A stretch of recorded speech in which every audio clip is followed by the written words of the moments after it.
और एक अम्बरीश महाराज के उपाख्यान यदि नहीं श्रवण किया तो आपके भागवत श्रवण नहीं होगा। सारे रासलीला सब कथा तो सुन लिया, किंतु यदि ये दो कथा को नहीं श्रवण किया, क्या क्या बताया? हाँ, वित्रासुर की कथा। वित्रासुर कौन था पहले? चित्रकेतु महाकृति के उपाख्यान। इसलिए चित्रकेतु महाराज उपाख्यान यानी वित्रासुर के उपाख्यान और अम्बरीश महाराज के उपाख्यान नहीं श्रवण करने पर भागवत कथा श्रवण नहीं होगा।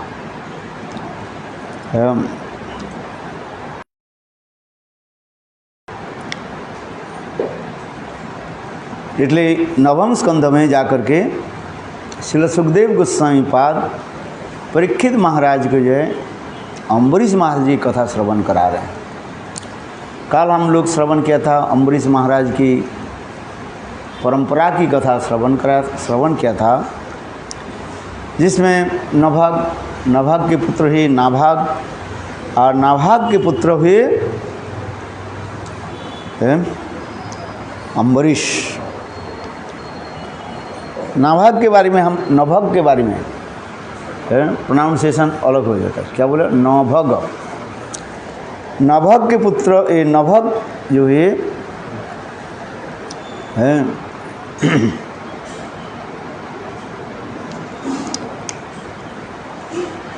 वो बचपन में ही सब कुछ छोड़ करके वैराग्य लेकर के गुरुगृह में रहने लगे।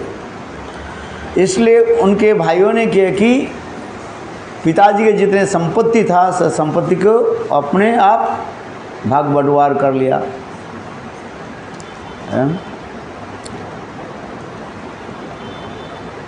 है कि नहीं?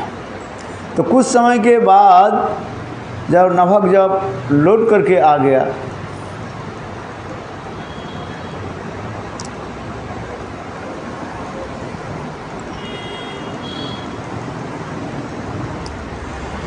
नाभाग ने भाइयों की पूछा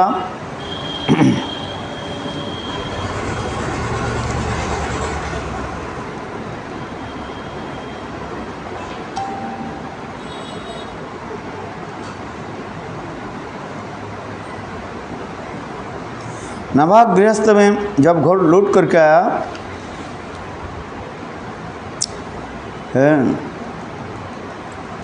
तब उन्होंने कहा जो हमारे हिस्सा कहाँ है, पिताजी की संपत्ति कहाँ है? तो कहा देखो हम लोग सब, तुम तो गुरुगृह में बहुत दिन रहा, इसलिए हम लोग सोचा तुम तो घर में लौटोगे नहीं, इसलिए तुम्हारे संपत्ति को हम लोग क्या कर लिया? भाग बंटवार कर लिया और तुम्हारे लिए क्या रख दिया? ये पिताजी के, वृद्ध पिताजी के तुम पालन पोषण करो। पिताजी की संपत्ति हम लोग ले लिया और पिताजी के पालन पोषण कौन करोगे? तुम करो।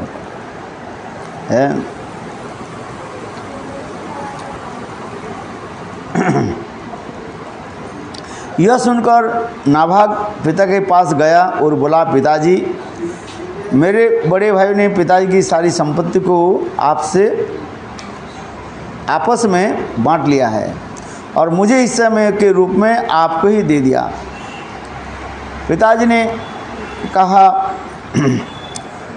तुम इस प्रताड़नामूलक वाक्यों के ठीक मत मानो, अर्थात संपत्ति, मैं संपत्ति के भोग वस्तु नहीं हूँ, फिर मैं तुम्हारी जीविका निर्वाह कर मैं उपाय बताता हूँ।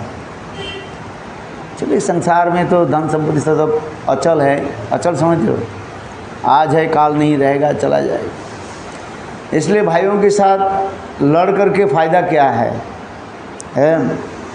इसलिए एक काम करो, निकट में अंगिरा गोत्र के ऋषि लोग बहुत बड़ा यज्ञ कर रहे हैं, उस यज्ञ में सब अत्यधिक बुद्धिमान एवं फिर यज्ञ में प्रत्येक छठे दिन अपना कर्म करते रहते हैं और उस कर्मकांड में वो लोग कुछ भूल करके बैठते हैं। तुम वैश्यदेव से स्वर्ग जाने लगेंगे और तब यज्ञ से बचा हुआ सारा धन तुम्हें प्रदान करेंगे।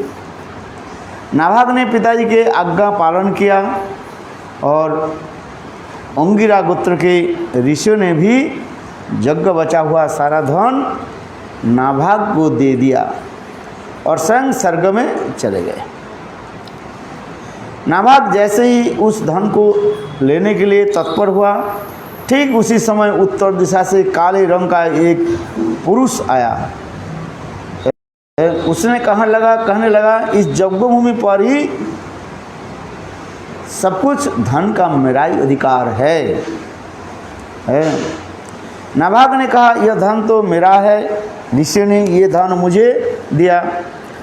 नाभाग ने ऐसे कहने पर काले रंग का पुरुष बोला इस विवाद के समाधान के लिए तुम्हारे पिताजी से ही पुनः पूछा जाए, वो निर्णय देंगे। तब नाभाग ने पिता के पास जाकर उसने इस विषय में प्रश्न किया।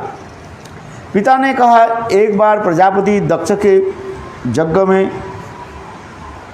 ऋषि ने यह निश्चित किया था कि यज्ञ भूमि में जो वस्तु ही बचेगा उन सब रुद्रदेव का अधिकार होगा, अतः यह धन रुद्र जी को ही मिलना चाहिए। पिताजी से ऐसे सुनकर नाभाग ने रुद्रदेव को प्रणाम किया और कहने लगे हे परम पूज्य प्रभु, इस यज्ञ में बची हुई सभी वस्तुएं आपकी अधिकार है। यह मेरे पिताजी से मैंने श्रवण किया। मैंने आपके प्रति अपराध किया है, इसलिए मैं सिर झुकाकर आपकी कृपा से यह प्रार्थना करता हूँ। भगवान रुद्र ने कहा तुम्हारे पिता से धन के अनुसार ही निर्णय किया है, तुमने भी मुझसे सत्य ही कहा है। मैंने मंत्रों का ज्ञाता हूँ, अतः मैं तुम्हें सनातन ब्रह्म तत्व का ज्ञान प्रदान करता हूँ। यह इस यज्ञ के बचा हुआ मेरा जो भाग है वह भी तुम्हें देता हूँ, तुम इसे ग्रहण करो।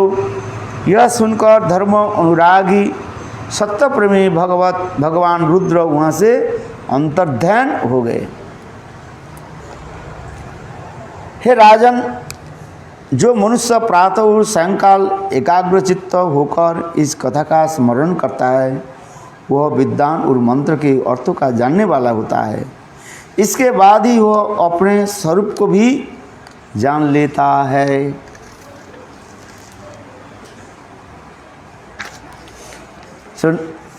इसी प्रकार सुखदेव गोस्वामी पाद कहने लगे हे महाराज परीक्षित, इस नाभाग से महाराज अम्बरीश जन्म लिया।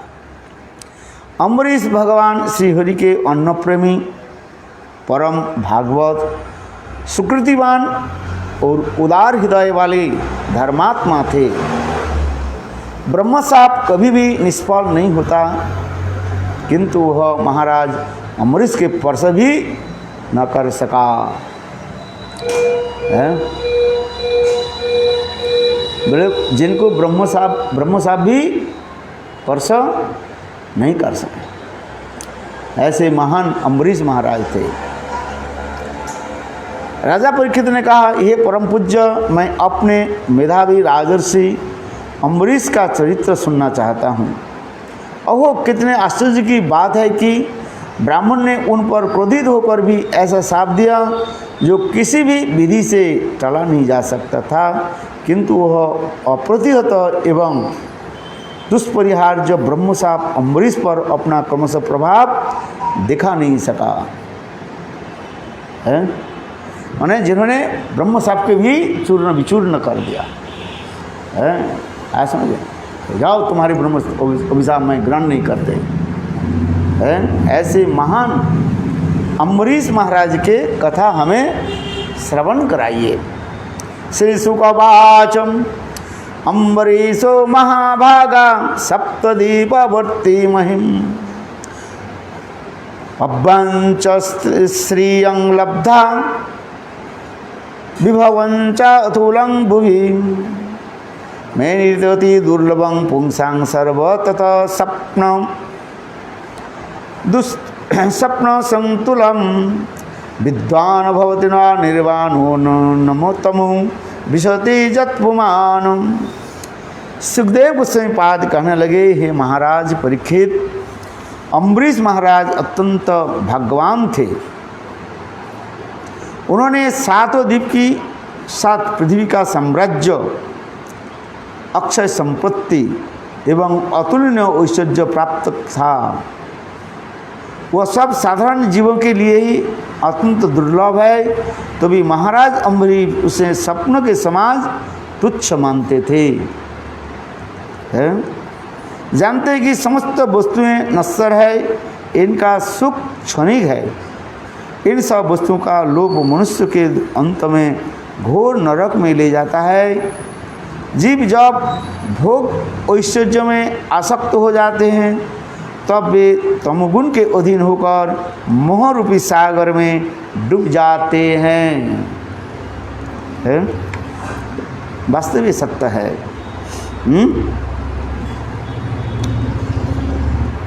वासुदेवे भगवती तद्भक्तेषु च साधुषु प्राप्तो भाव परं विष्णु जेनेदलुष्ट्रवत् स्मृतम। महाराज अम्बरीश भगवान श्री कृष्ण और उनके परम भक्त साधुजनों के प्रति परम प्रेममयी भक्ति थी।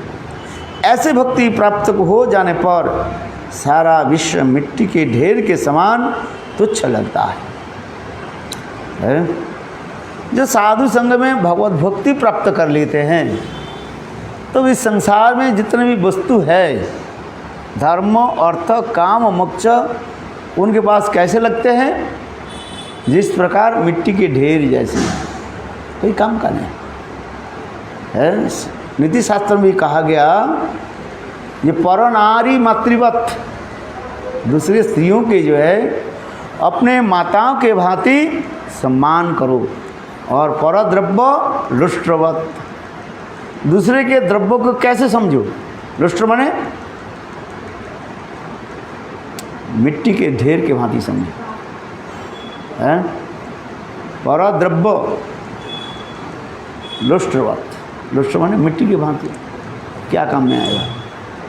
धन दौलत मणि माणिक्य अनेकों ये वस्तु, ये क्या है? अंत में सब कुछ छोड़ करके चले जाना पड़ेगा। केवल बाएं हाथ से दाएं हाथ, दाएं हाथ से बाएं हाथ, है इतना ही करोगे बस। किंतु जहाँ कर वस्तु वहीं पर रह जाएगा, जाएगी नहीं जाएगी। कितने बड़े बड़े राजा महाराज राज आए, कितने वही संपत्ति के लिए युद्ध विग्रह आदि किया है, नरहत्या आदि है। और इसको देख करके विधाता भी हंसते रहते हैं। देखो है, मैंने रचा ये संसार को, संसार की वस्तु की, और ये लोग इसी वस्तु के भोग करने के लिए कैसे अपने आपस में लड़ रहे हैं, है? इसको देख करके हंसते रहते, विधाता हंसते रहते हैं। इसलिए अम्बरीश महाराज इसको तत्व को जानते थे, इसलिए उन्होंने क्या कि इसको मिट्टीवत लुष्ट्रवत, मिट्टी के ढेर के समान तुच्छ मानते थे। क्योंकि अम्बरीश महाराज जो भक्ति करते थे वो अतीव सुंदर भक्ति करते थे, है?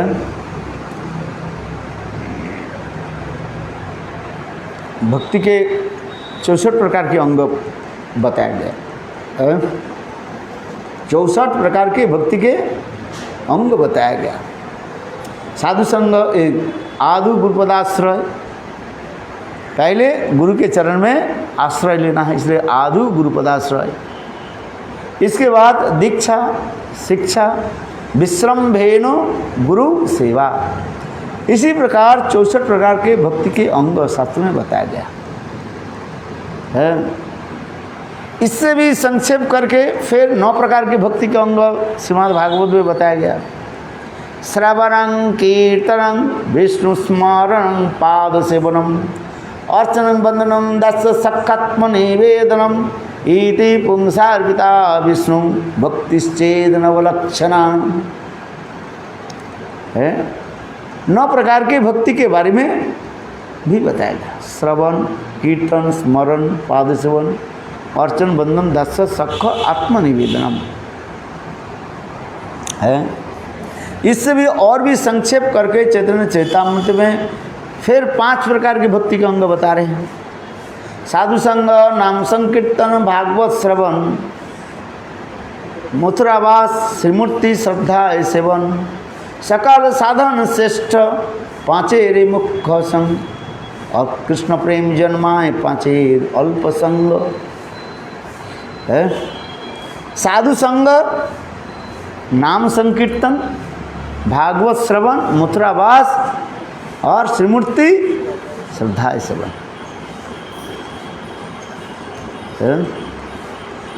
ये 5 प्रकार के भक्ति का अंग बताएगा है। बोले ब्रज में ये 5 प्रकार भक्ति की अंग के बारे में ऐसे बताया गया है। श्रील रूप गोस्वामी पाद भक्ति रसामृत सिंधु ग्रंथ में वर्णन कर रहे हैं। वे श्रद्धास्तु दूरे ओपी, यदि श्रद्धा भी नहीं रहे, ये 5 प्रकार भक्ति की अंग है ब्रज भाव में कोई करे है, उनके क्या हो जाएगा? भाव जन्म के, उनके हृदय में भाव उत्पन्न हो जाएगा। श्रद्धास्तु दुर्योपी, बोले श्रद्धा भी नहीं रहे, केवल ये 5 प्रकार के भक्ति के अंग रागानुगा भक्ति के अनुगत्य में करें, देखो उनके हृदय में क्या हो जाएगा? प्रेम क्या हो जाए? भाव जन्म के भाव उत्पन्न हो जाएगा। आदु श्रद्धा तो साधु संग, भजन क्रिया, अनर्थन प्रिय, निष्ठा, रुचि, आसक्ति, भाव और प्रेम दशा कहा है। किंतु कोई ब्रज में रह करके निरपराध होकर के, माने अपराध छोड़ करके, ये 5 प्रकार भक्ति के किसी अंग के एक बार थोड़ा सा स्पर्श कर ले, उनकी क्या हो जाएगा? भाव जन्म के भाव उत्पन्न हो जाएगा है? ऐसे भाव के बाद क्या उत्पन्न होगा? प्रेम। तो भाव उत्पन्न होने के लक्षण क्या बताएगा? कैसे पता चला इसके अंदर में लक्षण? ये भाव उत्पन्न हो गया। भाव उत्पन्न होने की 2 लक्षण बता रहे हैं। कितने? एक स्वरूप लक्षण और एक तटस्थ लक्षण है। भाव की तटस्थ लक्षण क्या है? खांद्रवर्त कालतंग वृत्ति मानसन्नता, आशा बंधु समुत्कंठा, नाम गाने सदा रुचि, आसक्ति तद गुणानखाने प्रीति तद वसते स्थले, इत्तुर्य सुरार्जित भावंकुरे जने। भक्ति रसामृत सिंधु में कह रहे हैं, शांति आ जाएगा पहले। शांति किसको कहा जाता है? उद्वेग के कारण उपस्थित होने पर भी जिनके चित्त कभी क्षोभित नहीं होते हैं। If the cause will arise, his mind will never disturb, उसे कहा है शांति। इसके उदाहरण कौन है? तपमोस्ट उदाहरण परीक्षित महाराज है। परीक्षित महाराज 7 दिन के लिए उसके जीवित रहेंगे, और उसके लिए क्या हो गया? 7 दिन के बाद तक्षक आकर के उनके डांसेगा है। 7 दिन के बाद मर जाएंगे। इस कथा को सुनकर के परीक्षित महाराज के चित्त कभी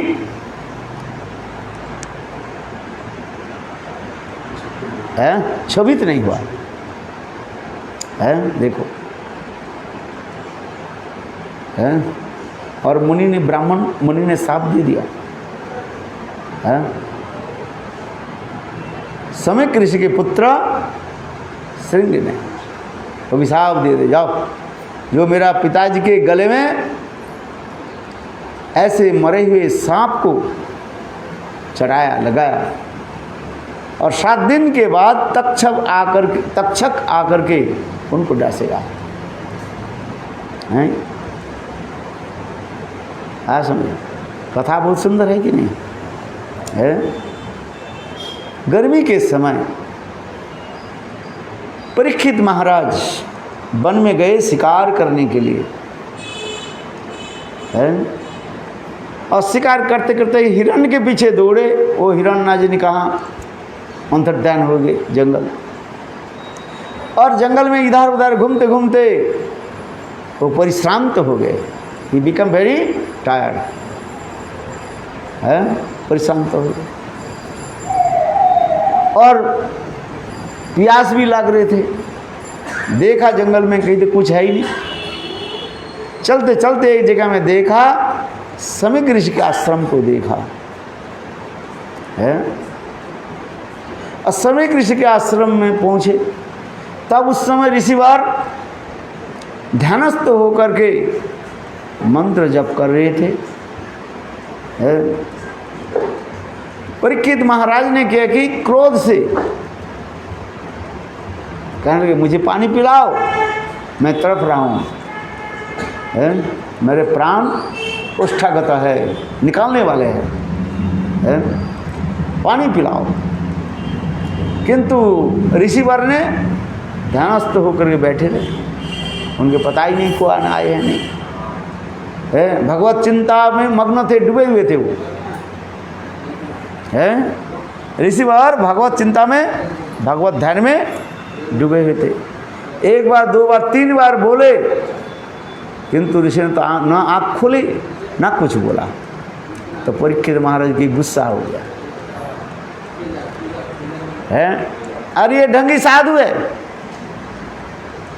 मुझे देख करके आंख बंद करके बैठा हुआ है? परीक्षित महाराज के इसी प्रकार क्रोध आ गया।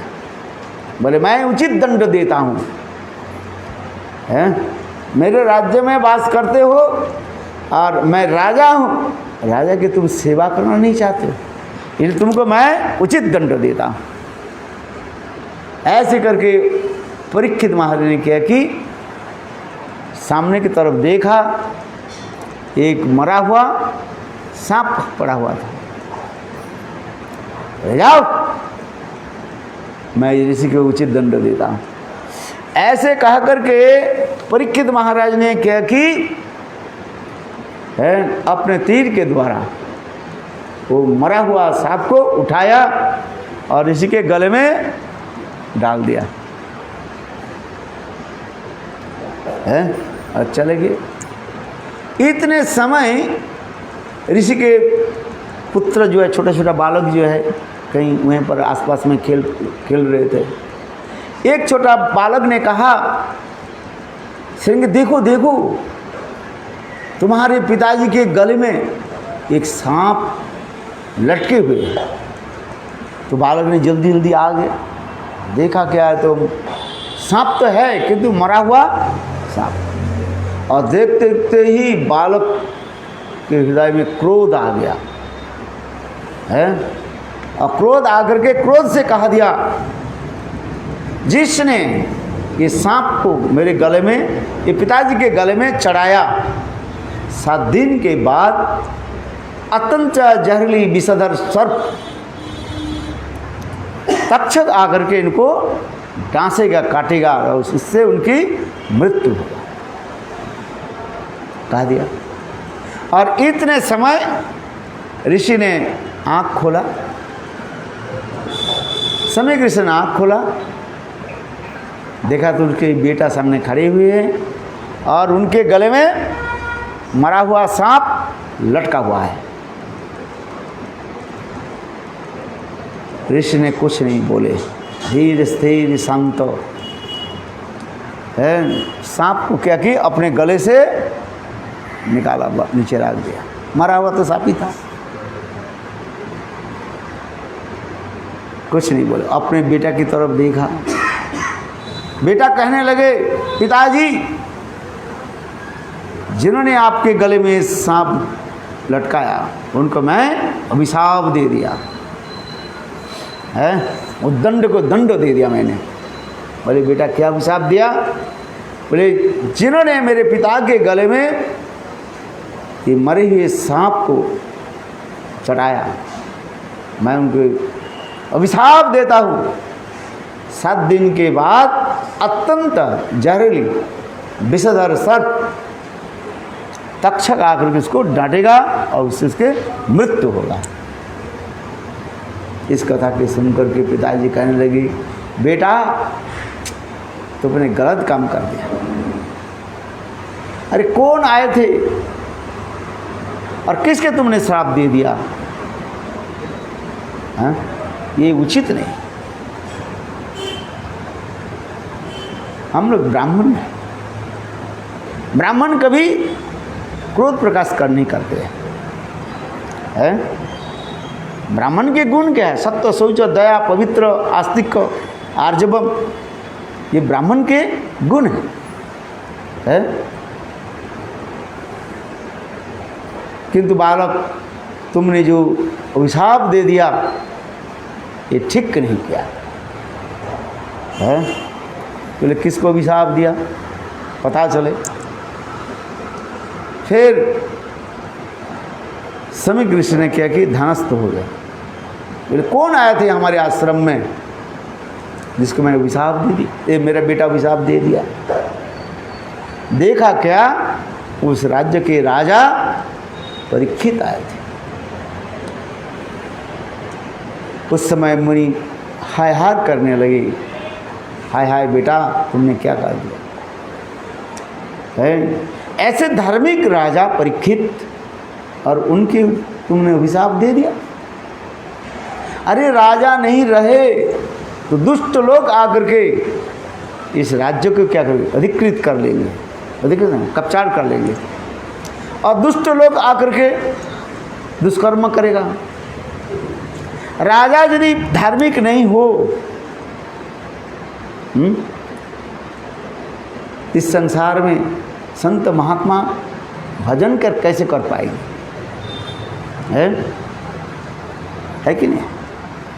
सब यदि हिरण्यकशिपु बन जाए, है राजा जैसे हिरण्यकशिपु बन गया तो संत महात्माओं हैं पर भजन कैसे करेंगे? है रावण जैसे राजा बन जाए तो संत महात्मा भजन कैसे करेंगे? है रावण ने क्या कहा? जाओ सबसे टैक्स लेकर के आओ। यहाँ तक भी संत महात्मा से टैक्स लेकर के आओ। है खा पी करके ज़्यादा मोटा हो रहे संत महात्मा, जाओ टैक्स लेकर आओ। संत महात्मा पास आगे बोले हमारे पास कोई पैसा नहीं, हम तो लंगोटी धारण करने वाले हैं, लंगोटी बाबा हैं। रावण की जाकर के उनके लोग कहा ये संत महात्मा सब आए हैं, वो तो लंगोटी बाबा है सब, माने उनकी कोई धन संपत्ति नहीं। अरे जाओ उनके शरीर में तो खून है, खून लेकर के आओ। आदेश प्राप्त होने के साथ ही साथ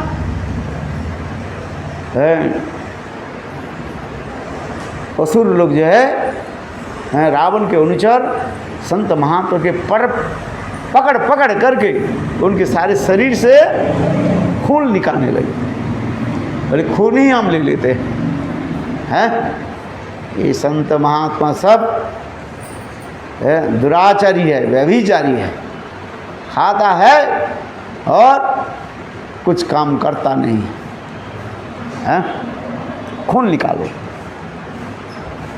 मेरे कहने की तात्पर्य है राजा यदि दुराचारी हो, राक्षस हो तो संत महात्मा कैसे भजन करेंगे? वही तो ऋषि कह रहे बेटा तुमने गलत काम कर है। कहाँ महान धार्मिक राजा परीक्षित आए थे और मेरे आश्रम में आए थे वो पानी पीने के लिए। दोस्त मेरा है, क्यों मैंने उनको पानी नहीं पिलाया? इसलिए राजा ने क्रुद्ध होकर के मुझे दंड दिया। किंतु तुम बेटा तुमने क्यों ऐसे राजा को ऐसे दंड क्यों दे दिया है? क्या दंड दिया? ये 7 दिन के बाद अत्यंत जहरीली सांप तक्षक आकर के तुम्हें डांसेगा। बेटा तुमने अच्छा काम नहीं किया है, ये ठीक नहीं है। वास्तव में सत्य ही नहीं है। राजा यदि धार्मिक नहीं हो, प्रजा के पालन करने वाले नहीं हो, तो संत महात्मा भजन कैसे करेगा? यहाँ पर छोटे से एक प्रश्न उठता है, ये परीक्षित महाराज के अकस्मात क्रोध कैसे आ गया है? जिन्होंने क्रोध के वशीभूत होकर के उन्होंने तीर के द्वारा मरे हुए सांप को उठाया और मुनि के गले में लटका दिया है? तो इस प्रसंग में कहते हैं, एक्चुअल जिस दिन परीक्षित महाराज वो मृगा में गए थे, माने हिरण शिकार आदि करने के लिए गए थे है, उस दिन उनके सिर पर जो मुकुट था, वो मुकुट भगवान कृष्ण के हस्तस्पर्शित मुकुट नहीं था। हाँ समझे? अर्थात पांडव लोग जब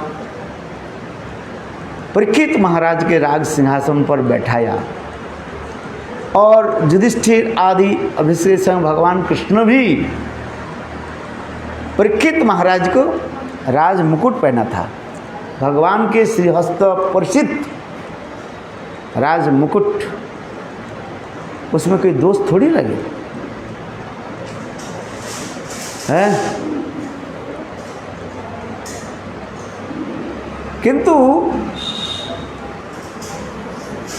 परीक्षित महाराज जिस दिन हिरण शिकार करने के लिए गए थे, उस समय उस मुकुट के जो है सिर पर धारण नहीं किया।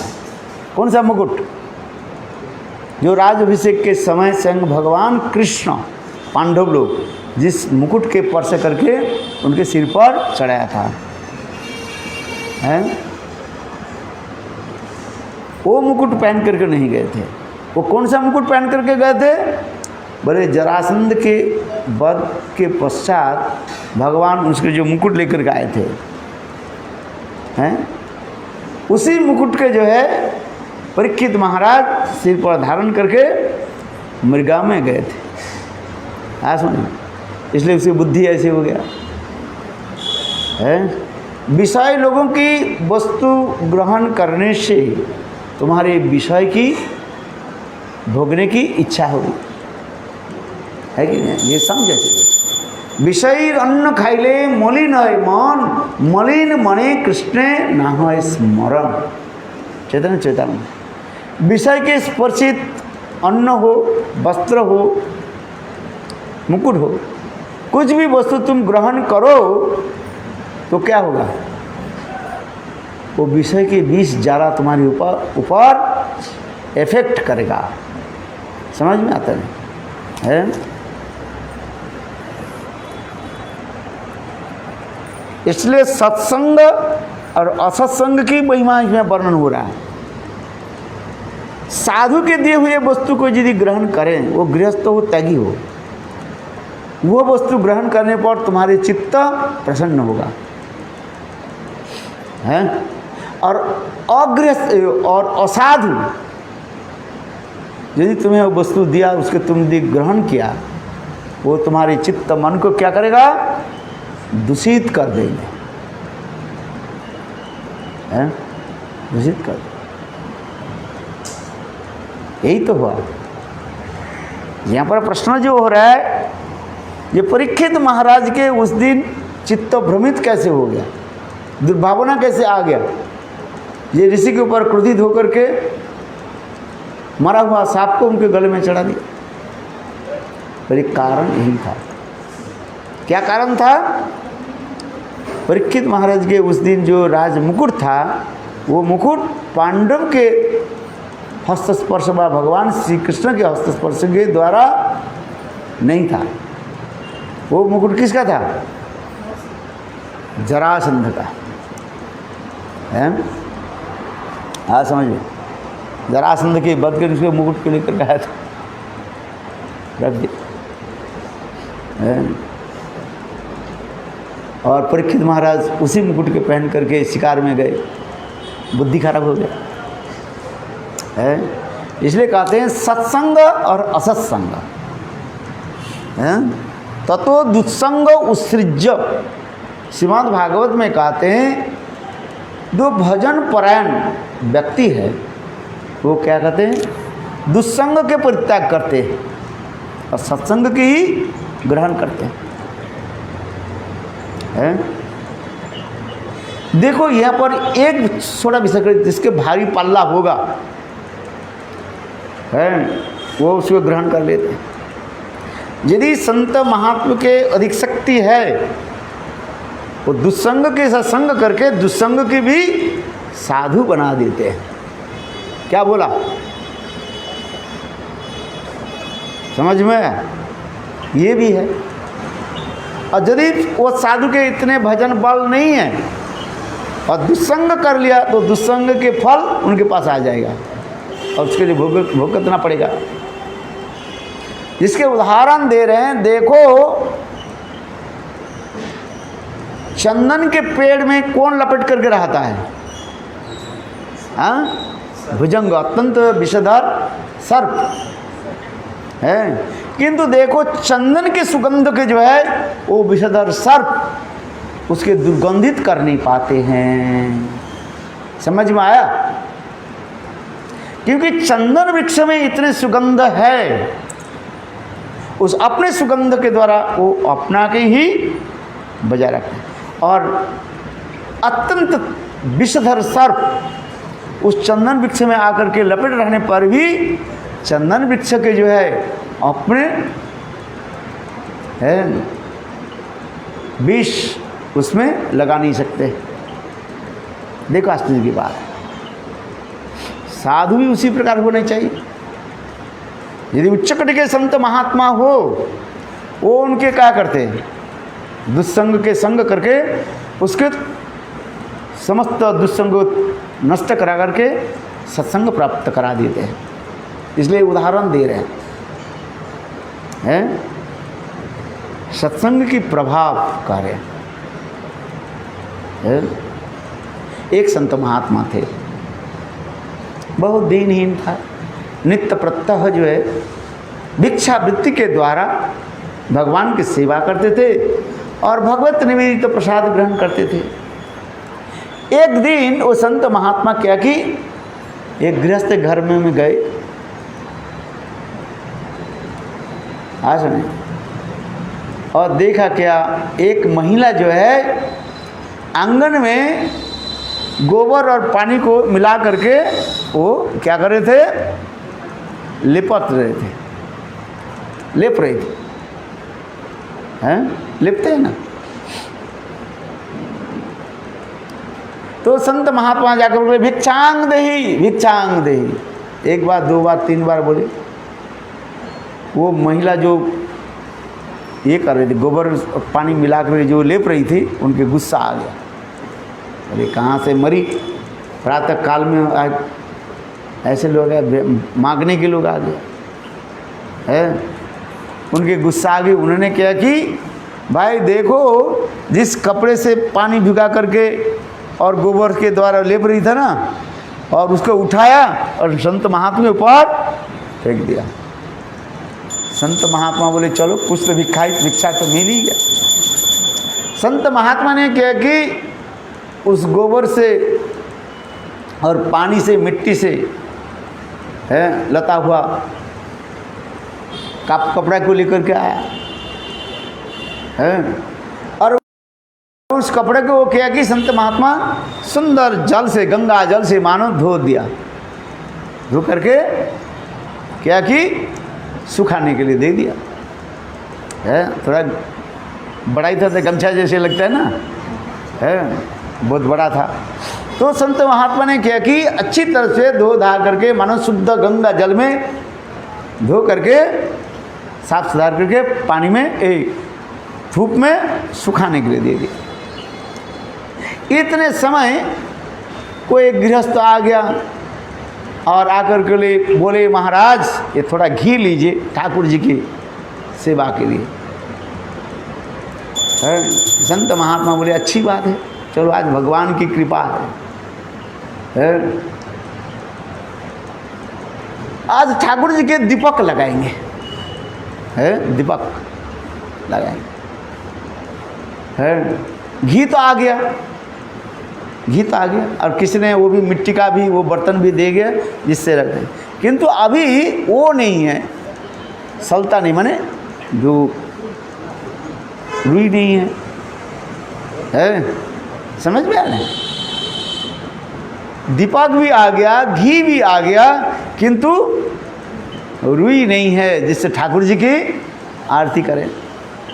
संत महात्मा विचार कर रहे चलो क्या करें, रात तो संध्या भी हो गया, बाजार थोड़ी खुली हुई थी, बंद हो गया, लॉकडाउन हो गया ना सारे। बोले लॉकडाउन हो गया, 7 बज गया, सब दुकान बंद हो गया। कितने ना 7 बजे सब दुकान बंद हो गया, हैं? 7 से लेकर के शाम को 7 तक दुकान खुला रहता है, किंतु उस समय तो दुकान सब बंद हो गया, किंतु ठाकुर जी की तो आरती करना था। घी भी आ गया, दीपक भी आ गया, मिट्टी के दीपक भी आ गया, किंतु अभी वो बत्ती नहीं है, तो संत महात्मा ने किया कि बोले अच्छा ठीक है कोई भी बात नहीं।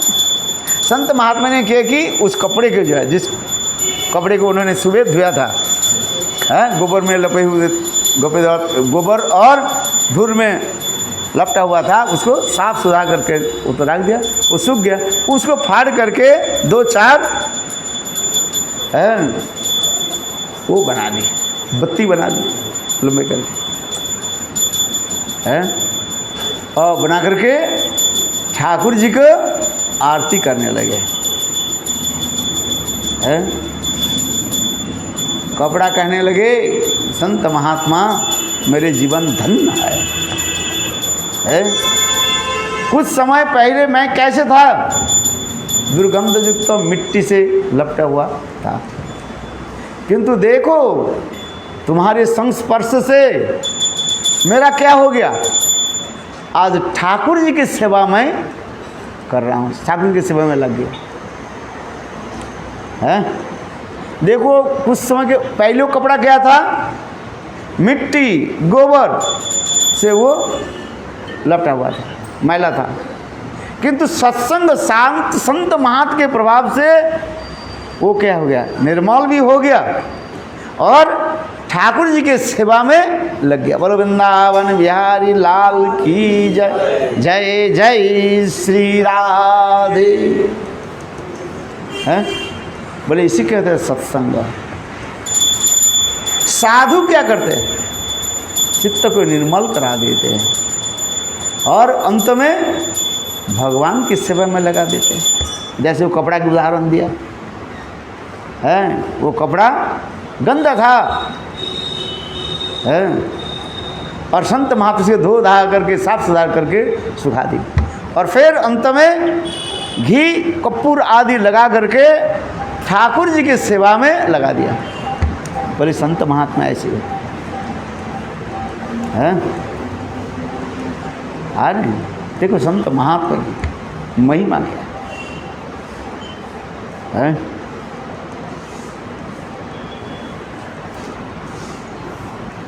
इसलिए सत्संग कहा जाता है।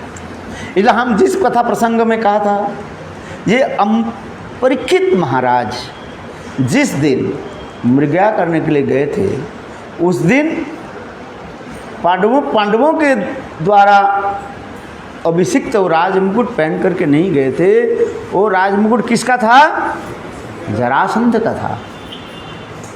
है दुष्ट जरासंध की राजमुकुट होने के नाते उनकी बुद्धि भी ऐसी हो है। विषय की वस्तु ग्रहण करने पर चित्त ऐसे मलिन हो जाता है। इसलिए कहना है विषय अन्न खाइले मलिन है मन, मलिन मने कृष्ण न स्मरण है।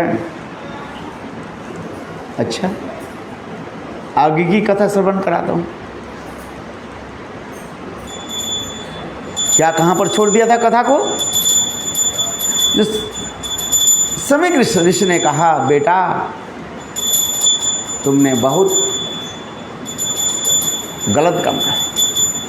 ये तो राजा, तो उन्होंने जाकर के राजा के निकट, परीक्षित महाराज के निकट जाकर के बताया, ये महाराज बहुत अनर्थ हो गया।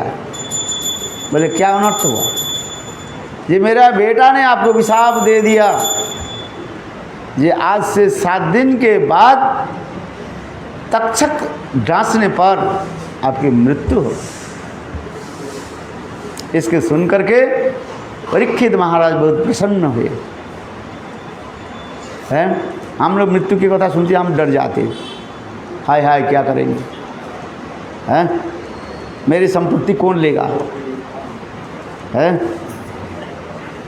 मेरा क्या होगा, हाय हाय हाय हाय करेंगे। किंतु परीक्षित महाराज प्रसन्न हुए।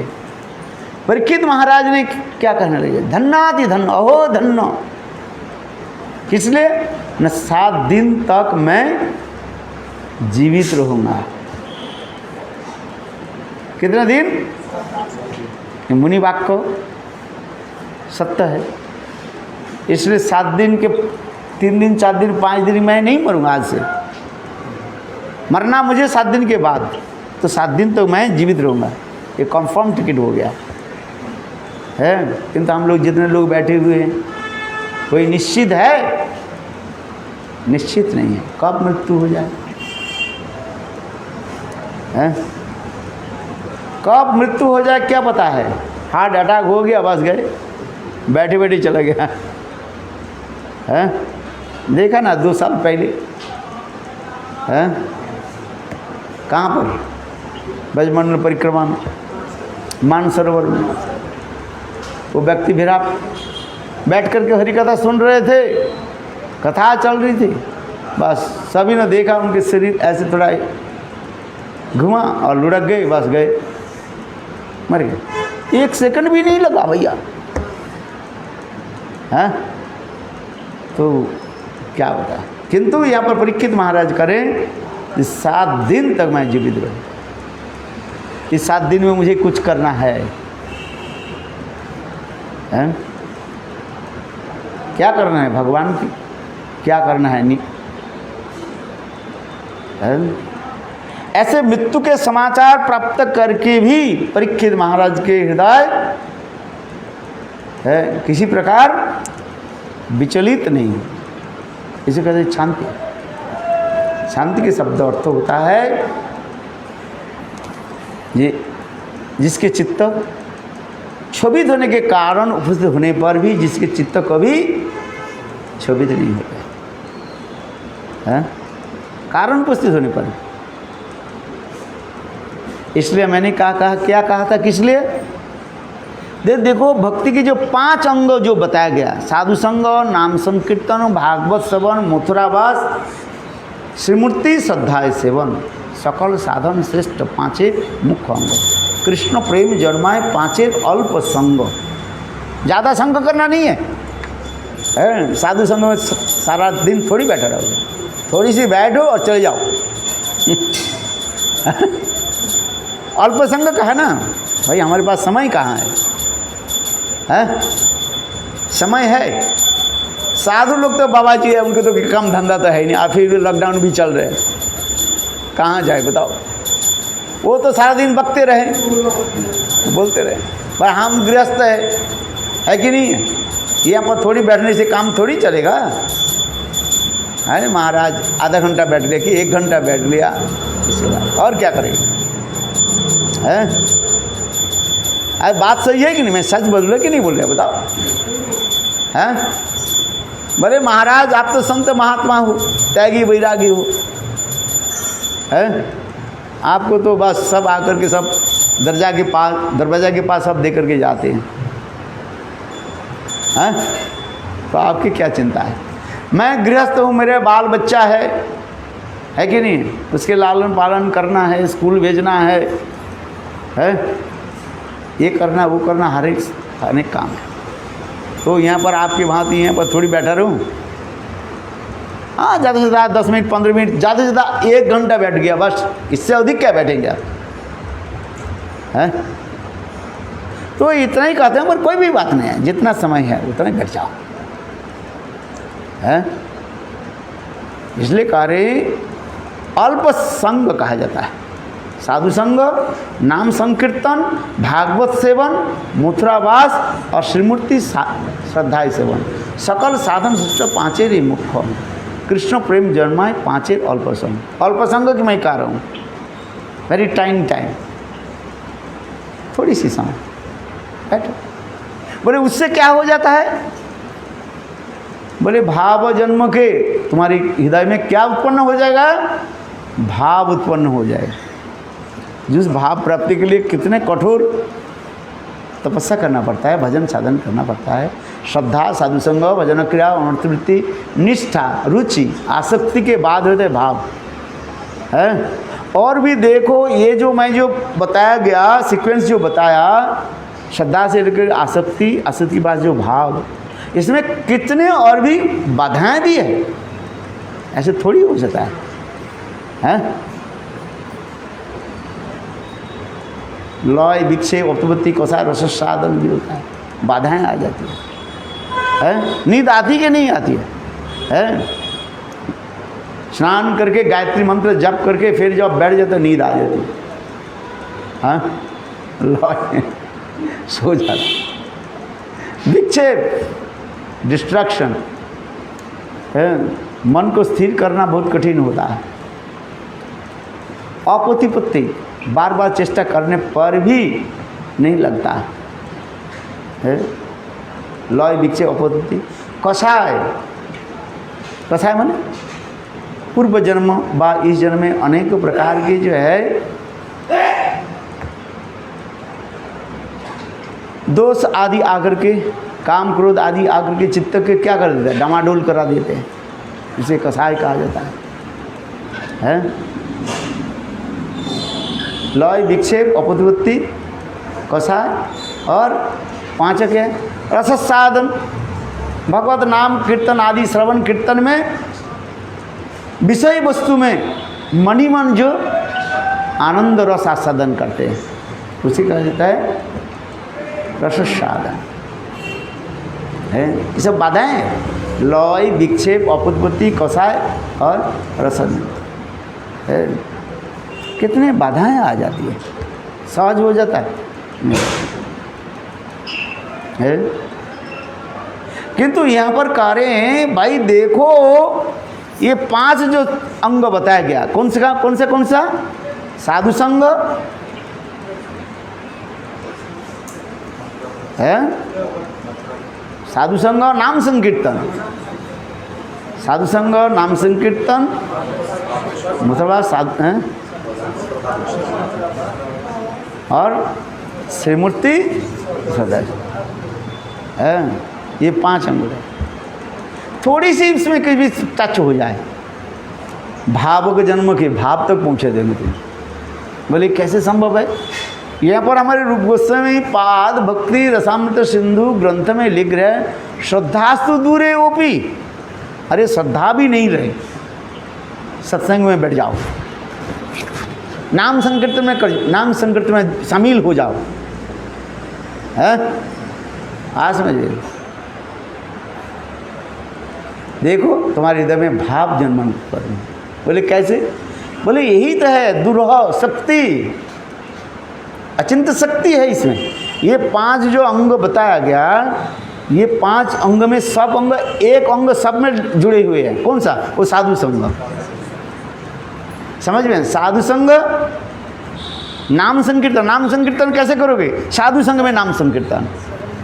श्रवण साधु संग में, साधु संग नाम संकीर्तन, भागवत श्रवण साधु संग में। अकेले नहीं, साधु संग में। असाधु नहीं कीजिए, साधु नाम संकीर्तन है। मथुरावास या मथुरावास ब्रजमंडल में वास, अकेला नहीं, साधु संग में ब्रज में वास करो। और श्रीमूर्ति श्रद्धा सेवन, श्री विग्रह जो सेवा कर रहे हो श्रद्धा के साथ, वो भी साधु संग। माने ये साधु संग सब में ही लगा हुआ है। समझ में आ रही कि नहीं? बिना साधु संग से नहीं हो। इसलिए कहते हैं साधु संग ये प्रभाव मत बना रहे हैं, है? साधु संग के इतने प्रभाव बता रहे हैं, पर इसमें कहते हैं भाव तुम्हें तब पहुंचा देगी। जो भाव प्राप्ति के लिए मैंने इतने जो बाधाएं बताया, there are so many obstacles to attain to भाव, किंतु देखो साधु संग के द्वारा ये 5 अंग के सामान्य रूप में प्रैक्टिस करने पर आपके भाव तक उत्पन्न हो जाए। बोलिए ये कैसे? बोले यही तो है, दुरह और तर्क युक्ति के द्वारा नहीं होगा, है युक्ति नहीं। इतना ही कहते बात, यदि तुम्हारा हृदय में बोले श्रद्धा नहीं है, इसमें तो कह रहे हैं श्रद्धास्तु दूरे ओपी, श्रद्धा नहीं रहे तो कैसे हो गया? बोले श्रद्धा नहीं है, साधु संग में बैठ गया, जाएगा कहाँ? हो बेकार तो नहीं जाएगा ना, है? इसमें एक थोड़ा सा यहाँ पर एक थोड़ा सा कहा दिया क्या, यदि अपराध नहीं रहे, निरपराध, इतना ही तक बात है। निरपराधी व्यक्ति जिसके हृदय में कोई अपराध नहीं, विशेषकर कौन सा अपराध नहीं है? शतांग निंदा है, वैष्णव अपराध नहीं रहे, ये 5 अंग के किसी अंग सामान्य रूप से भी हो जाए, है उसे करना। इसलिए मैंने कहा ना, ये चंदन वृक्ष है, चंदन वृक्ष में क्या रहता है? अत्यंत जहरीली सांप लपेट कर रहता है, किंतु सांप अपने विष जो है वो चंदन वृक्ष के ऊपर चढ़ा नहीं सकते। समझ में आ रही कि नहीं है? किंतु चंदन वृक्ष क्या कर देते हैं? सबके सुगंधित कर देते हैं। यही तो है साधु संग है, जो महत संग प्रभाव, जो महत व्यक्ति जो होता है उनके यही प्रभाव कार्य है। तो समय हो गया ना, इसलिए मैंने कहते भाव जन्म के भाव की लक्ष्य मैं बता रहा हूँ। ये खांतिर प्रत्यकार्थम वृत्ति मानसन्नता आशाबंधु समुत्कंठा नाम गणे सदा रुचि आसक्ति तद गुणानुखरण प्रतीत वसति स्थले इतर जो सुराजित भावंकुरे जन। 9 प्रकार लक्षण बता रहे। किसके हृदय में भाव उत्पन्न हो जाए तो भाव की लक्षण क्या है, ये 9 लक्षण बता रहे थे। शांति है, अव्यर्थकार्थम खांतिर अव्यर्थकार्थम, समय बिथा समय वो नष्ट नहीं करते, सदा सर्वदा कृष्ण नाम कृष्ण कथा में ही वो डूबे रहते हैं। आज समझ, बोले साधु सो भी जाए वो भी भगवत सेवा होती है। क्यों? मैं सो नहीं गया तो आगे जाकर फिर कथा कैसे बोल पाऊंगा, नींद आएगी। इसलिए सोना भी जरूरत है, खाना भी जरूरत है। नहीं खाया तो हरि कथा कहाँ से बोलोगे, शक्ति कहाँ से आएगा? है मरा हुआ जो व्यक्ति जिसके शरीर में शक्ति नहीं, वो क्या हरि कथा बोलेगा? 5 माइक भी लगा दो, गले से उसके स्वर नहीं निकलेगा। तो खाना पड़ेगा कि नहीं पड़ेगा? हैं बीरजवती कथा, शक्तिशाली कथा तो तब निकलेगा कुछ खाया है, या कुछ खाया नहीं कहते, बोलती मरा मरा लग रहे आज, कहते ना तू जैसे मरा मरा लग रही। इसलिए साधु के भी खाना भी चाहिए, तब तो बीरजवती कथा निकलेगी, है नहीं तो मरा मरा कथा निकलेगा सब। मरा मरा कथा निकलेगा, श्रोता सोते रहेंगे, वक्ता बकते रहेंगे। हैं आज यदि अच्छी तरह से खाया, शरीर में तेज हो, तो जो बैठे हुए जो सोए हुए वो भी जग जाएगा। वृंदावन बिहारी लाल की। हैं अरे बात सत्य है कि नहीं मुझे? हैं इसलिए साधु के भोजन शयन ये सब भगवत सेवा ही माना जाता है। अब बात ये सत्य ही नहीं है। विषयी लोगों के भोजन शयन ये सब अपने इंद्रिय तर्पण के लिए हो जाता है। किंतु जो शुद्ध भक्त उनके भोजन शयन चलन जो कुछ भी है सब भगवत सेवा के लिए हो जाता है। ये खांतिर अव्यर्थ कालतम है, अव्यर्थ मतलब समय को वो व्यर्थ नष्ट नहीं करते। खांतिर अव्यर्थ विरक्ति, संसार से विरक्ति रहते, विषय भोग से विरक्ति रहते। खांतिर अव्यर्थ विरक्ति, इसके बाद खांतिर अव्यर्थ विरक्ति मानसुन्नता है। खांतिर अव्यर्थ कारण विरक्ति मान शून्यता है, अपने लाभ पूजा प्रतिष्ठा के लिए वो है तड़पते नहीं है। मिल गया तो मिल गया, नहीं तो क्या होता है? क्या बोल दिया है, त्रिदंडी स्वामी बोल दिया, त्रिदंडी तो नहीं हुआ अभी, त्रिदंडी स्वामी कर लिख दिया, इससे क्या होता है? फिर उसमें वो अंदर में एक लिख देता है त्रिदंडी स्वामी, वो अपने को लिख देता है भिक्षु लिख देते हैं,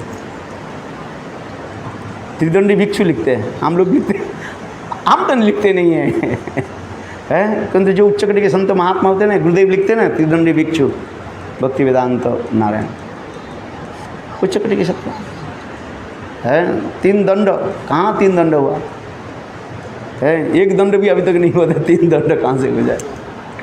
है काय मन और वचन से दंडित होने पर उसके त्रिदंडी कहा जाता है। अभी तो 1 दंड भी नहीं हुआ, 3 दंड कहाँ से हो जाएगा भाई? है तथापि गुरु वैष्णव दे दिया, लिख देते हैं त्रिदंड लिख देते हैं। क्या करें? मैं जानता हूँ अभी हमारे 1 दंड भी नहीं हुआ है, किंतु गुरु वैष्णव ने क्या दे दिया? 3 दंड दे दिया, त्रिदंडी है। मान शून्यता आशा बंधु है, एकमात्र आशा ही क्या रहता है भगवान कप में। आशा भरी अमृत सिंधु कई मत कथनचित कालो मयादि चालितं गमितं संप्रति तंचित कृपां विधास्त नैव किंग में प्राणी बरचु बकारी नाभि। रघुनाथ दास गोस्वामी विलाप कुसुमांजलि ग्रंथ में वर्णन करें, राधा कुंड के तट पर बैठी हुई अपने हृदय से एक एक अंजलि भरा पुष्प राधा जी की चरण कमल में अर्पित कर रहे हैं। आशा भरी अमृत सिंधु, हे श्रीमती राधिके, मेरे हृदय में एक ही मात्र आशा है। आशा भरी अमृत सिंधु मई कथनचित कालो मयाति चालित गंभीर गमित संप्रति तंचित कृपा विधास्य नहीं बकिंग में है। प्राणी वर्जु बकारी ना है, थोड़ी सी आपकी कृपा कटक्षा हमारे ऊपर हो जाए है। इतने दीनहीन होकर के रघुनाथ दास गोस्वामी राधा जी के चरण कमल में प्रार्थना कर रहे। कृष्ण आकर के बोले, बकारी कृष्ण माने बकासुर के मारने वाले कृष्ण, बकारी कृष्ण आकर के बोले, रघुनाथ मैं तुमको कृपा करता हूँ, मेरी कृपा ले लो। और रघुनाथ दास ने बकारी तुम्हारी कृपा नहीं चाहिए है। जब तक राधा जी की कृपा कटाक्ष हमारे ऊपर वर्षित नहीं हो, तुम्हारी कृपा मुझे नहीं चाहिए है।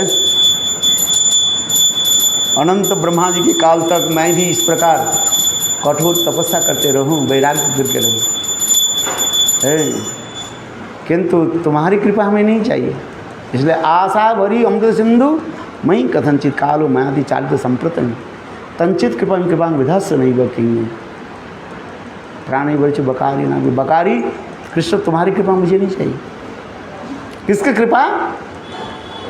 एकमात्र राधा जी की कृपा, राधा कृपा कटाक्ष के लिए है। यही तो आशा, जीवन क्या? आशा सदस्य विषभानु जाया तत्कैली कुंजे। आशा ही क्या है? राधा जी की दासित्व प्राप्त करें। दास श्रीमती राधिका अपने दासी के रूप में हमें स्वीकार कर लें। ये खांद्र व्रतकाल तंग वृत्ति मानसुन्नता आशा बंधु समुत्कंठा। समुत्कंठा अत्यंत उत्कंठित होकर रहते हैं। अजात पक्षे व मतरंग स्तन्नं जता वत्सता खुदार्ता प्रियं प्रिय बभूषितं विसन्ना। है प्रार्थना करते जा रहे, ये समस्त विचार दिखाते जा रहे। खांद्रव्रत वृत्ति मानसुन्नता आशा बंधु समुत्कंठा नाम गाने सदा रुचि। अहो नाम गान में रुचि रहता है। रुचि किसको कहता है? रुचक होता है। अच्छा रुचि कब आता है? भोजन में रुचि होता है। कब? अब बताओ। भगवत कथा भगवत नाम में तो रुचि नहीं होता है, किंतु भोजन में तो हम तो रुचि रखते हैं ना। है यदि भूख लगे तो भोजन में अतीव रुचि रखते हैं। लोलुप हो, भोजन लोलुप हो। लोलुप समझते हो? जो भोजन में लोभ रखने व्यक्ति है बस उसके देखते भोजन देखते ही मुंह से लार टपकते। पहली पार्थिव विचार कर। इसलिए हमारे सनातन गोस्वामी पाद बृहद भागवतम मृत ग्रंथ में वैदिक भक्ति और राग भक्ति के बारे में बता रहे हैं। राग भक्ति के एक नाम क्या कहा गया? याद है क्या? बोलते लोभमयी भक्ति। लोभ है। लोभ होने से क्या होता है? लोभ के लक्षण क्या होता है? मुंह से लार टपेगा। है देखते ही, भोजन देखते ही पेट भी भरा भी रहे तथापि रसगुल्ला देखा है, पनीर की सब्जी देखा और हो मुझे। हाँ ये लोभ एक वस्तु है, लोभ किसी के ऊपर निर्भर नहीं करते हैं। लोभ लोभवती कारणम। श्री विश्वनाथ चक्र रागवत में तो कहते ये लोभ भक्ति के कारण क्या? लोभ ही लोभवती कारण, और कोई कारण मत बताओ। सब लोभ हो जाए बस है। लोभ हो जाए तो वो चिंतित नहीं रहते। इसलिए दो उदाहरण दे रहे हैं, मैं सुना रहा हूँ। एक व्यक्ति मानो केदार बद्रीनारायण माने वो कर रहे हैं, ट्रैवल कर रहे हैं। पहाड़ की ऊंची स्थान है, एक स्थान से दूसरे स्थान जाने में बहुत चढ़ाई होता है ना। मैं तो कभी गया ही नहीं है। चढ़ाई होता है, ऊंचा होता है नहीं है। तो वहाँ पर कुछ दानशील व्यक्ति जो है, संत महात्मा जैसे होते हैं, गृहस्थ जैसे होते हैं, वहाँ पर जितने प्रकार के लोग जाते हैं ना, सबके लिए भोजन की व्यवस्था रखते हैं। भोजन के लिए व्यवस्था रखते हैं। तीर्थयात्री जो जाते हैं उनके लिए भोजन की व्यवस्था रखते हैं। खाने पीने सब प्रकार की व्यवस्था रखते हैं। तो पहले व्यक्ति गए उनके लिए कहने लगे, देखो भाई उस धर्मशाला में जो है मुझे जो है कहने भाई देखो हमारे यहाँ पर दो प्रकार के भोजन की व्यवस्था रखा गया। एक है आपके जो कांचा माल, माने कांचा माल समझते हो? कांचा माल किसको कहते हैं? Raw fruits. जैसे चावल दे दिया, दाल दे दिया, आटा दे दिया, सब्जी दे दिया, लकड़ी दे दिया, गैस भी, ये आप अपने हाथ से बना सकते हो। अपने हाथ में बनाओ, ठाकुर जी के भोग लगाओ और अपने खाओ। एक प्रकार के विधान रखा गया। क्योंकि हर व्यक्ति होते हैं, कोई कहते हैं भाई कोई शूद्र है, ब्राह्मण है, क्या बनाया, कौन सा ठाकुर जी के भोग लगाया, क्या पता है? और दूसरी क्या कहने लगे, देखो हमारे यहाँ पर मंदिर है, राधा कृष्ण के मंदिर है, हमारे पास भी ब्राह्मण भी रखा गया, ठाकुर जी के भोग लगाया गया, 56 प्रकार के भोग लगाया गया वो प्रसाद आप ले सकते हैं। अथवा आपके यदि मन में ये भावना हो भाई कौन सा संप्रदाय के ब्राह्मण है, वो ब्राह्मण है कि ऐसी कि नहीं है वो भी क्या पता है। आजकल तो सभी लिखते हैं, शर्मा लिख देते हैं, भंगी चमार भी सभी शर्मा लिख देते हैं। कोई शर्मा के गले में पैता भी नहीं है, और पैता रखता है कुछ ब्राह्मण रखता है, यहाँ पर गले आधा पैता रखता है, देखना देखा है। हम लोग रखते हैं जैसे ऐसे रखते हैं ना, वो लोग कैसे रखे, कुछ शर्मा तो बात बोले इतना कैसे करके लटका रखे हैं, पकड़ना पेशाब में कष्ट होता है, इसलिए गले में जो आधा भी लगा रखते हैं। ब्राह्मण परिचय दिए देखना, मैं जो करूँ ना, मैं तो देखता रहता हूँ। अपने के शर्मा कहते हैं, द्विवेदी त्रिवेदी चतुर्वेदी सब कह देते हैं। गायत्री मंत्र पर क्या कान, वही शादी के समय जो दिया था वही तो है, जपने के कहाँ समय है भाई। होता है ना शादी के समय, कहते जा एक धागा लटका देते हैं। ब्रह्मा गायत्री वो भी भूल गया, भूर भूआ करके भू भू भू भू करने लगे सब नाम में ब्राह्मण बस।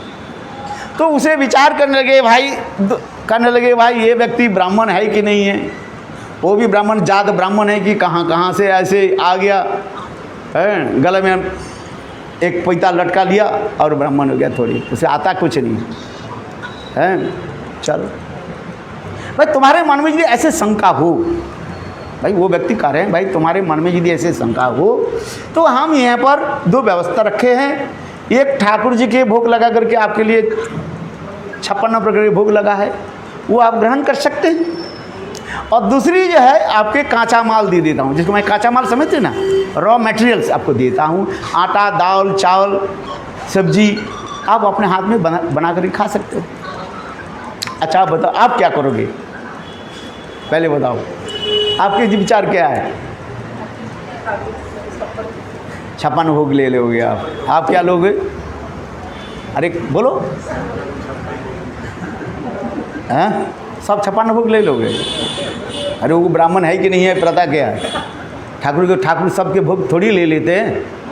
पुजारी ठीक से यदि ठाकुर जी के भोग नहीं लगाया, ठाकुर थोड़ी ले लेते हैं।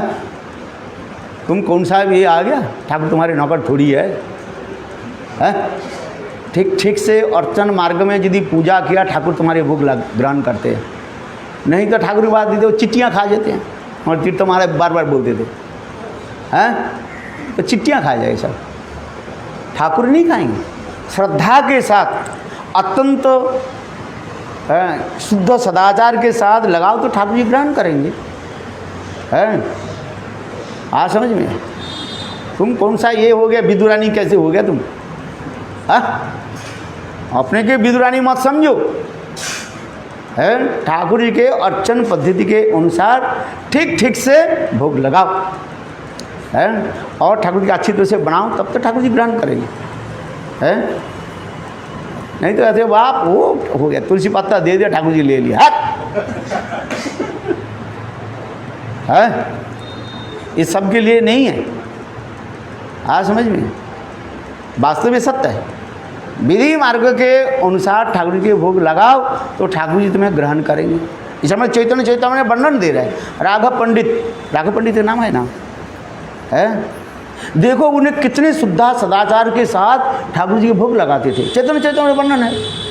एक वो कैसे बहुत दूर से सुंदर अच्छी फलों के जो है 3 गुना 4 गुना मूल्य दे करके, पैसा दे करके खरीद करके लाते थे, और ठाकुर जी के बहुत सुंदर धो धा करके परिष्कार करके ठाकुर जी के भोग लगाते थे शुद्ध सदाचार के द्वारा। ठाकुर से ग्रहण करते थे। और नारियल बंगाल में होता है, डाब नारियल होता है, बहुत दूर से लाते थे, अच्छे से धो धा करके ठाकुर जी के भोग लगाते थे, और ठाकुर जी उसे ग्रहण कर लेते थे। कभी देखा तो नारियल में पानी है ही नहीं, ठाकुर जी ग्रहण कर लिया।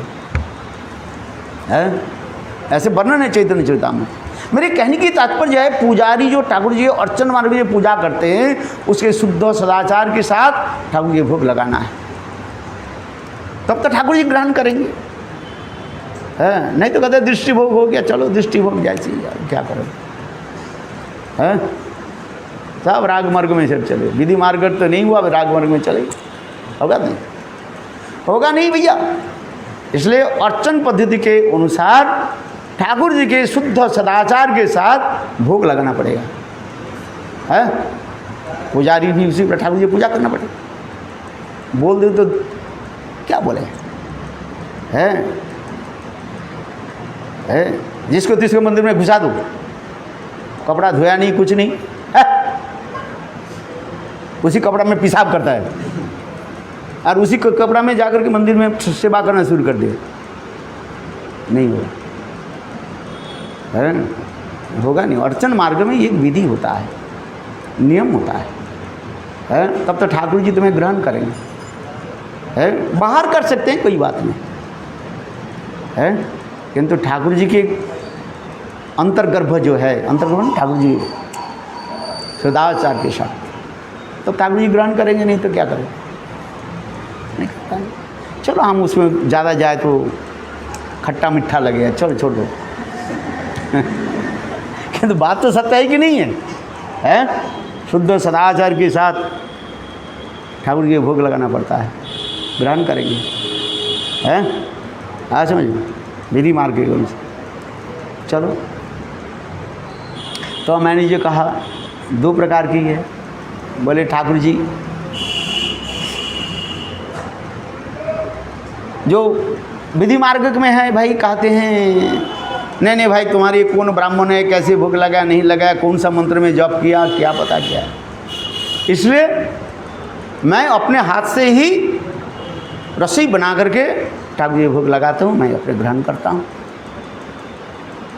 है हाँ समझे, कोई एक हो गया, किंतु उसमें समय लग गया, जाते हैं कि समय लगता है। और जो राग मार्ग में भक्त होता है, लोभ मार्ग जिसको कहा जाता है। बोले जैसे भी लग गया भाई, थके हुए हैं आज में कहाँ ऊंची चढ़ करके आ रहे हैं, थके हुए हैं, मुझे उल्लू लग गया, लगा दी भाई, दे दी खा। बोलो वृंदावन बिहारी लाल। इसलिए राग मार्ग के भक्त की कहा जाता है, लोभ मार्ग कहा जाता है।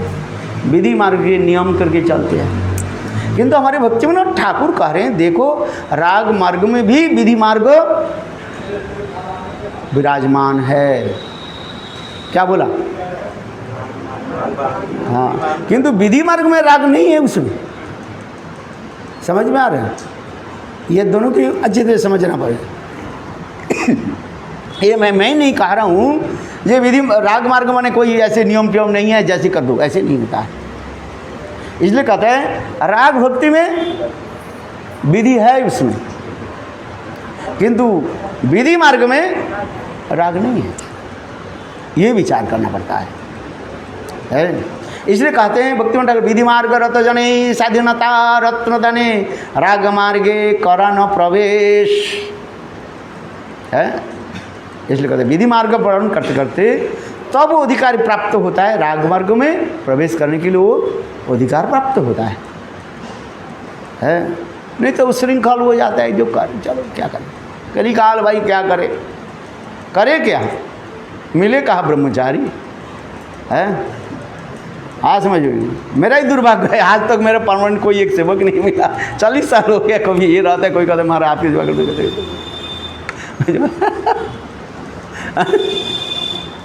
बात सत्य है। अच्छा बात सत्य है कि नहीं है? मैं जो बोलता हूँ सत्य ही बोलता हूँ, झूठ कहाँ बोलता।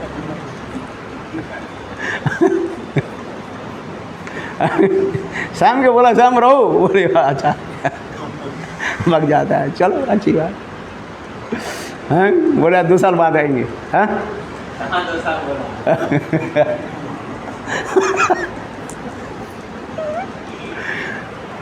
वो कहाँ चले गए? वो तो डब्बा चले गया। आता है चला जाता है, आता है चला जाता है, क्या करें। हमारे त्रिविक्रम महाराज भी कहते थे है? चलो हमें कोई प्रसंग कर रहे हैं। इसलिए सनातन गोस्वामी पाद ये उदाहरण दे रहे हैं। क्या उदाहरण दिया? एक विधि मार्ग और एक राग मार्ग। वास्तव ये उदाहरण है, सनातन गोस्वामी पाद वेद भागवतम में ये उदाहरण दिया। जो विधि के पालन, केवल विधि के पालन करके चलते हैं उसके वैकुंठ प्राप्त हो। जो राग मार्ग में चलते हैं वो गोलोक वृंदावन तक पहुँच जाते हैं। सेवा वृत्ति लोक ऋषि और ना सब अपने अपने भजन आदि करते हैं, वैसे किसी को दोष गुण देखना नहीं है। सब अपने अपने पूर्वजन्म की संस्कार के लेकर के चलते जा रहे हैं, सेवा आदि होते चल रहे हैं। पूर्व जन्म की संस्कार के लिए सब चल रहे हैं, जिसे कहते हैं प्राक्तनिक संस्कार। दो प्रकार के संस्कार है, एक आधुनिकी संस्कार और एक प्राक्तनिकी संस्कार। प्राक्तनिकी माने पूर्व जन्म के जो संस्कार जो है उसे कहा जाता है प्राक्तनिकी संस्कार कहा जाता है। आधुनिकी संस्कार इस संस्कार जन्म में जो करते जा रहे हैं, तो ये विचार उसके प्रकार दिया है। चलो कहाँ कहाँ चलेगी। खंद्र विरक्तिमान सुन्नता आशा बंधु समुत्कंठा नाम गाने सदा रुचि आसक्ति तक गुणानुखरे। भगवान की कथा बोलने में इतने वो आसक्त हो जाता है, जैसे जड़ जगत में स्त्री पुरुष में आसक्त होकर के जैसे वो रहते, छोड़ना नहीं चाहते हैं। जैसे वो कथा महाप्रभु जिस श्लोक उच्चारण करते थे, कौन सा श्लोक? अरे साहित्य दर्पण के जो श्लोक जो है